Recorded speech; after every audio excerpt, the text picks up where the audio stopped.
74 merit badges. Stand up, show both sides. Well beyond the minimum, isn't it? A little bit. You don't have to get 74 merit badges to be an Eagle Scout. So don't, you young aspiring Eagle Scouts, don't be intimidated by that. Now, were any of them things that were not of interest to you, things you didn't really want to do? Of course. Okay. Especially life-saving. Oh,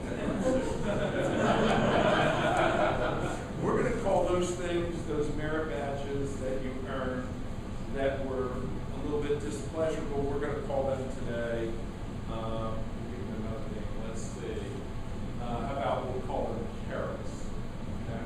Were there things that were difficult? Absolutely. Those will be lima beans, and I'll explain that in a moment. So, you know, one of the things that happens with Scouts, and then of course there were many that were pleasurable, right? Of course. Okay, so give me an example of one that was difficult. One that was difficult would be rock climbing. Okay, I can see that. It's a little intimidating. Okay, well when I was a young man, you know, every once in a while, my mom would mix vegetables to go along with the meal. And let me tell you, lima beans and carrots, they were really difficult. They were rather not too pleasurable. So what would I do? I would eat them first, which of course meant that my mom thought that I liked them. So she'd say, "Oh, more lima beans." You know, one of the things I like about scouting is it teaches young men that there are things that we have to do, whether it's in our personal lives and our careers, that are difficult and that are even displeasurable, but they learn how to do them to accomplish a goal and to be successful at it. Not so that they get to do it all the time, but so that they have those skills. And I think that's a real important lesson. And I'll give you an example. When I was a young law intern, I was still in law school, one of the guys I mentored or practiced under did not like to do certain things. And I would get those files that he didn't like to do. Now, his way of dealing with it was avoidance. And that led to some trouble for him from time to time, because then by not doing it, he would procrastinate those functions, never accomplish them, which would of course make the client particularly angry. I, on the other hand, didn't particularly like those tasks either, but I quickly figured out that if you got them done like the lima beans and got them over with, you could do all the good stuff at the end and taste the bad lima beans went away. Kind of what you learn. It's going to be an important life lesson for you. It's going to help you not be a procrastinator, not avoid those difficult things, take them on, charge forward, and then get to the pleasures of life. So, now, what are you going to be doing on September 23rd, you think? Yeah. You can forecast what you're doing on September 23rd. Yeah.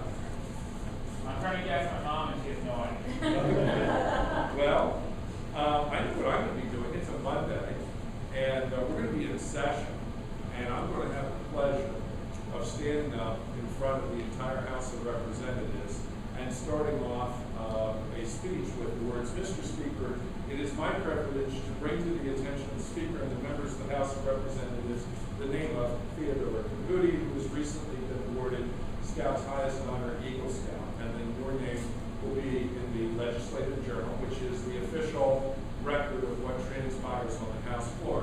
And through the magic of Harrisburg, I happen to have a copy already.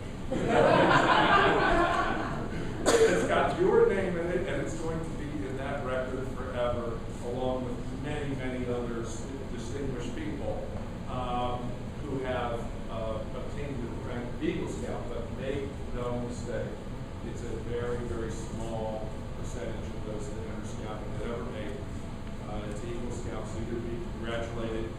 I have for you today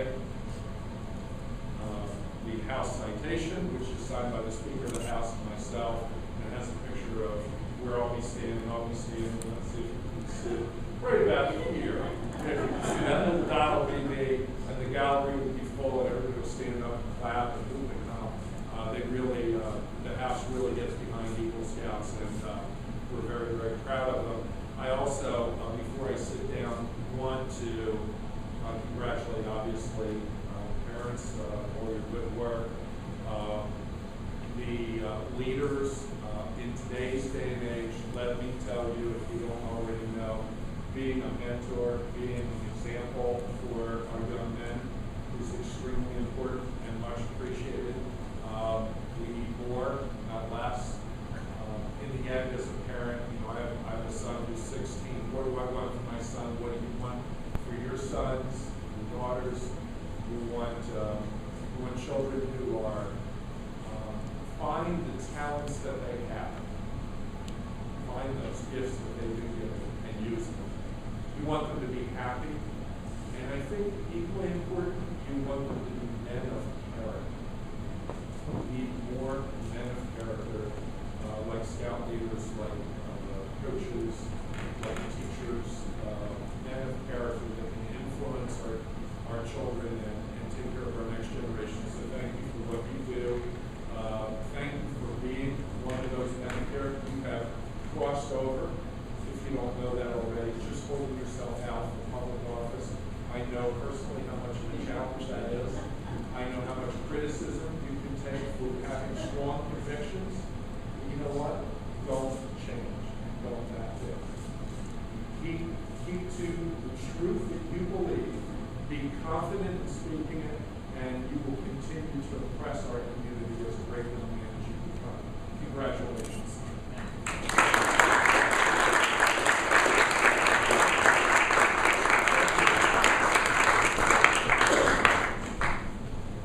Thank you, Reverend. On Theodore's trail to Eagles, he had to go through 7 different ranks.